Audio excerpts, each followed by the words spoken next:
अफगान की अर्थव्यवस्था अब नशे के कारोबार से ही चलेगी। जब विदेशी मदद नहीं मिलेगी तो तालिबान ड्रग्स का इंटरनेशनल नेटवर्क को मजबूत करेगा।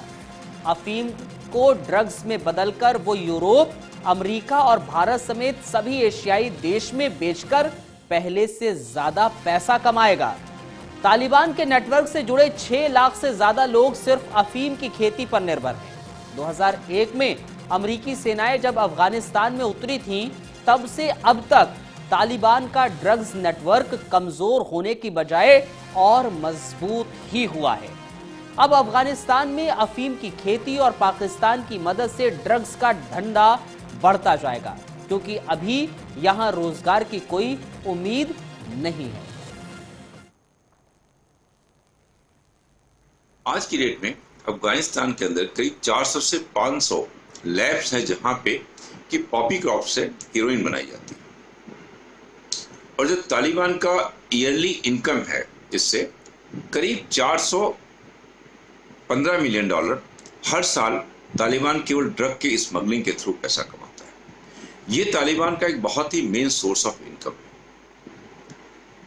जब अमेरिका अफगानिस्तान में था, करीब 15 साल के अंदर उसने $8 बिलियन खर्च किए थे इस ड्रग को बर्बाद करने, जिससे तालिबान का कंट्रोल खत्म करने के लिए। ये उसने एयर स्ट्राइक के जरिए खेतों पे एयर स्ट्राइक कराई और जिनकी लैब्स जहां पे हीरोइन बन रही थी उसके ऊपर रेड डाला। लेकिन अब जबकि अमेरिका वहां से वापस निकल चुका है एक तरह से, और अफगानिस्तान के ऊपर फुली कंट्रोल तालिबान का एक तरह से हो रहा है, तो ये ड्रग ट्रैफिकिंग जो है और ज्यादा बढ़ेगी, क्योंकि ये सोर्स ऑफ इनकम तालिबान कभी भी खत्म नहीं करना चाहेगा।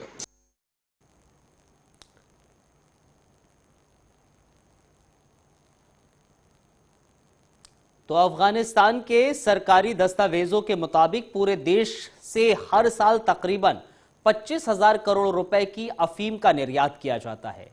जानकारों की माने तो हकीकत में अफगानिस्तान की अर्थव्यवस्था को यही अफीम आगे बढ़ाती है, क्योंकि अफगानिस्तान में पूरे अफीम के कारोबार की 70% हिस्से पर तालिबान का ही दबदबा कायम था।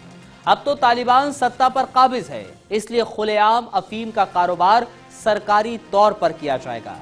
तालिबानियों के पास पहले से भी सत्ता चलाने का कोई अनुभव है नहीं। देश को आगे चलाने के लिए बजट की जरूरत होती है, और अफगानिस्तान के सरकारी खजाने में ना तो इतना बजट है, ना ही तालिबान जैसे अनुभवहीन लड़ाकों के पास कोई रोड मैप है। ऐसे में अर्थव्यवस्था की मजबूती का रास्ता सिर्फ अफीम की खेती और उसकी तस्करी पर ही निर्भर है, और फिर यही रास्ता नार्को टेररिज्म तक जाता है। नार्को टेररिज्म का मतलब होता है नशीले पदार्थों की तस्करी कर पैसे जुटाना और उन पैसों को आतंकी गतिविधियों और अपने लाभ के लिए इस्तेमाल करना। नार्को टेररिज्म ही ये सब होता है। दरअसल 90% से ज्यादा ड्रग्स दुनिया भर में अफगानिस्तान से तस्करी किए जाते हैं। खासतौर पर अफीम और हशीश अफगानिस्तान से ही दुनिया भर में सप्लाई किए जाते हैं। एक अनुमान के मुताबिक अफगान की 13% आबादी प्रत्यक्ष या परोक्ष रूप से नशीले पदार्थ के व्यवसाय से जुड़ी हुई है।